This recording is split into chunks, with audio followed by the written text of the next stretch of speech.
Welcome back to Max's Mean Machines, where the wiring begins.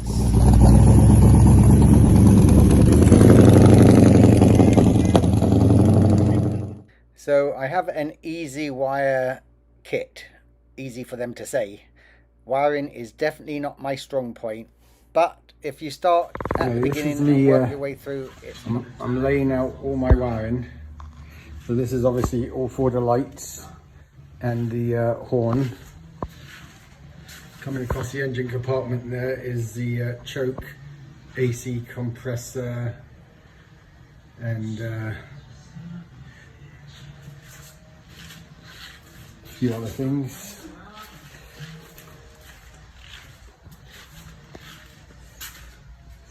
This is for a bunch of switches. Those wires going over there is going to go through the firewall at that end for the starter motor solenoid power to the fuse box, coil, tack, and fans. And then we got the wires running to the back there for the lights, third brake light, which will probably be the trailer lights, trunk light, and license plate. And then you've got the pink and yellow wire there for the fuel sender and the fuel pump. So I'm not sure, I don't think this particular fuel pump needs a relay. So I'll have to put relays on the fans, but I think that's the only thing I need to use relays on.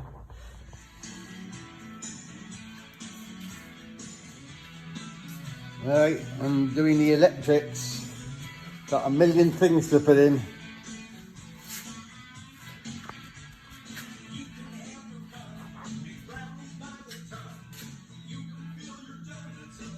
This is the controller for my dual electric fans. It's quite. This is what I have left electronically to put in the car. I've mounted the fans, the horn, the headlights, backlights, fans, and the fan controller, and anyway, a lot of it's done.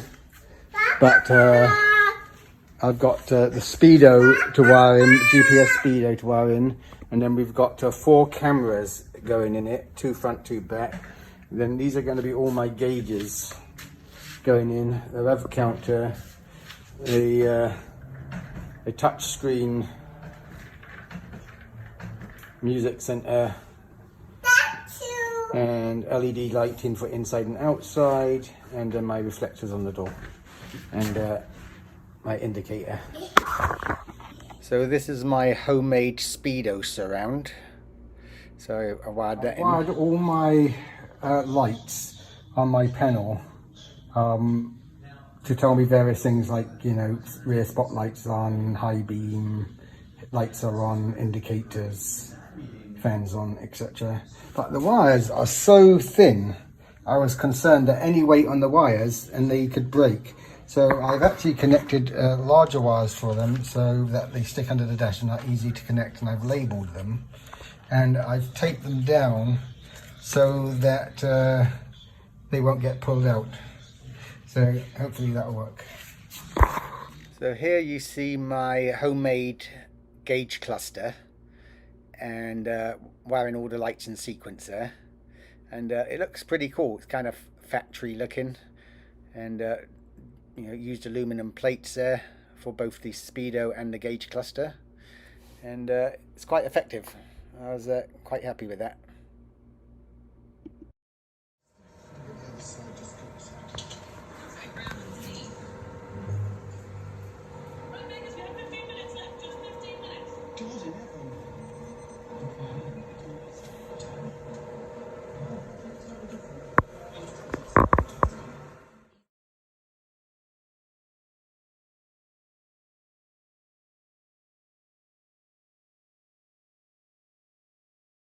Now, slowly getting there with the wiring.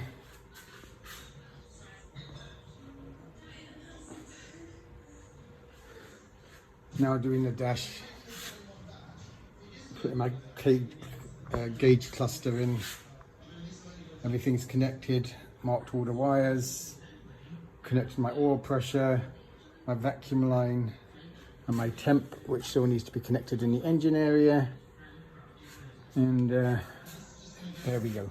You know, I haven't really got anything that enlightening to say about doing wiring, except wiring does scare me. And, you know, I look at all these millions of wires and it seems a little bit daunting to do it. But quite frankly, wiring isn't really as difficult as you would think.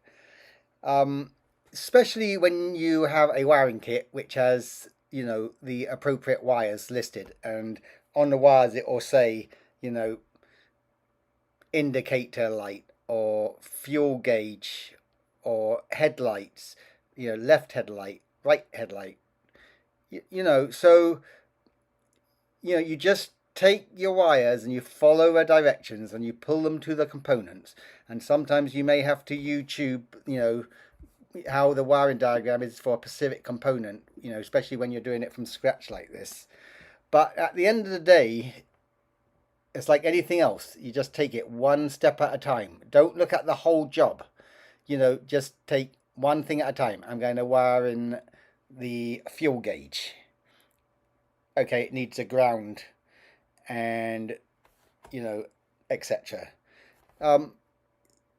If you just take it one component at a time, it really isn't too bad, and I think a lot of you guys can probably manage it. If I can manage it, you can probably manage it.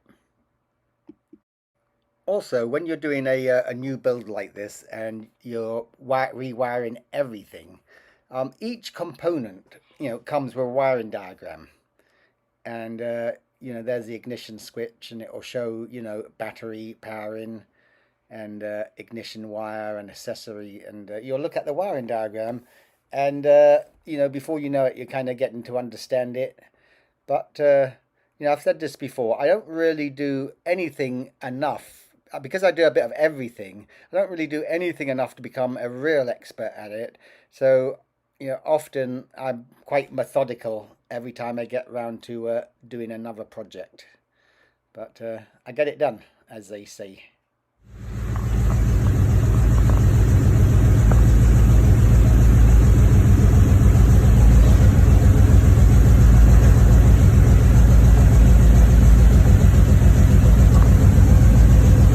All my gauges are working.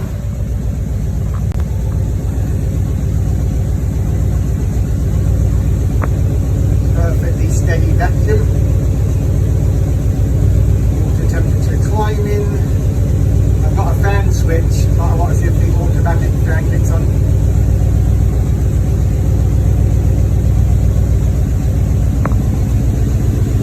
Oil pressure great. Fuel gauge working. The fan's just kicked on.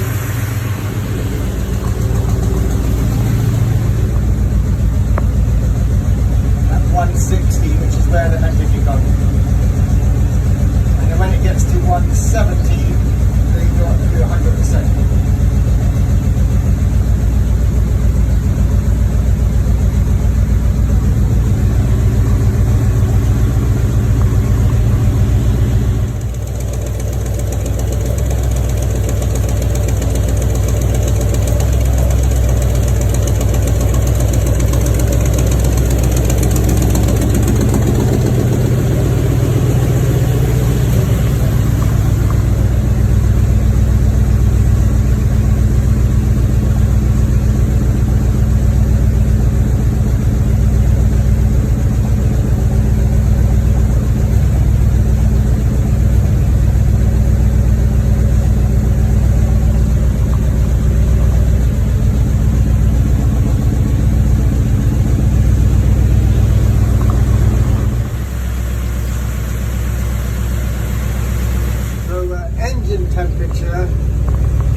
dash on idle, sitting at 55.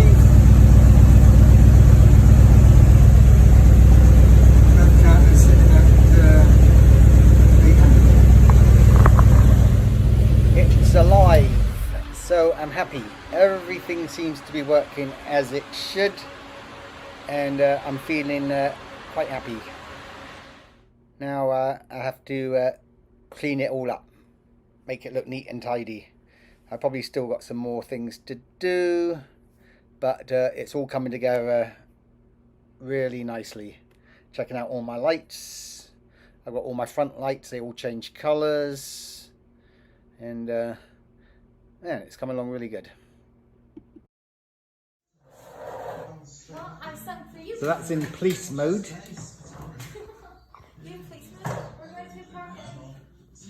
Fire engine mode. Love you. So we think green's one of the best colour for the running lights, and you can make it dark or light. You can also have the music flash into music, they change colours, or you can have it rotating rainbow style.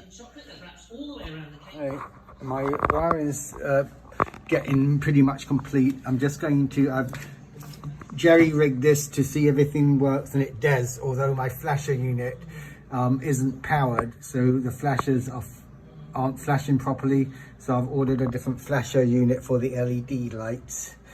And I've actually used twisties on these because they're basically for the gauge lights and the panel lights, so that I can add and connect as I add different components on.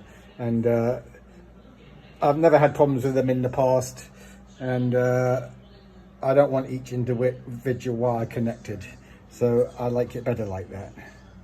And I've got two main power feeds, one feeding the starter switch with a 30 amp fuse, and then I've got a 40 amp breaker there feeding everything else, so that they're protected.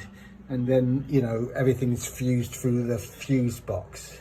But if there's a major short on the big wire, I don't want it to burn up, so I'd prefer it to trip a fuse. And I still got to install the horn button and you know, quite a few other things. But basically the car runs now and all the lights work. So I'll neaten this up. And all these wires are being unused. And I got some little connections to go for my brake switch, which is here, which I'll put together a little bit later. But that's the dealy bob. So often when you buy a wiring kit, they give you wires for everything: fuel injection system, and you know, automatic choke and different things. And so there may end up, you know, quite a few wires that you end up not using. And normally I just cut them off, you know, leaving enough so that I can use them down the road if I wanted to connect something to them, and just put a twisty on them so that they don't short on anything. This is all my gauges and stuff: transmission, fuel, oil, volts, water, vacuum, GPS for miles and speed, rev counter, a touch screen play center with a forward and rear camera, and then I've got a rear camera set up, and you can't really see because the light's reflecting on it, but yeah, that's got the rear camera is actually in the mirror.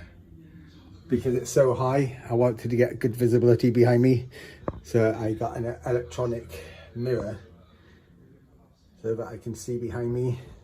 And then we got our music and the automatic, and it's all looking good.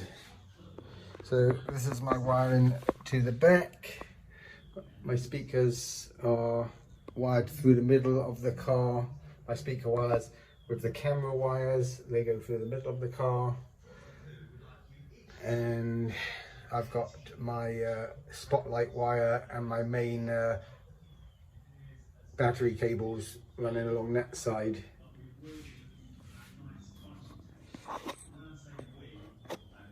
My 99% of my wiring is through this fuse box here.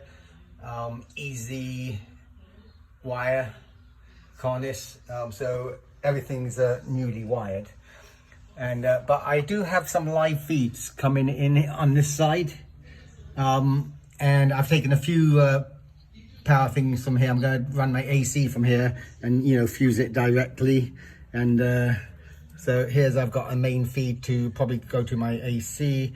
I've got a 20 amp fuse here, which is going to my rear spotlights. And then I've got another wire wired into it, which I'll probably feed my cigarette lighter and charging ports. So charging ports for this one. This one's going to my spotlights. This is the spotlight switch. When I turn it on, light comes on the dash, constant power. So anyway, so I remember. Well, it all turned out really good, and I think you know how I did it. It integrated with the car really well, and everything kind of fitted in. Almost looked kind of factory looking, even though it wasn't. So yeah, I was really pleased with it.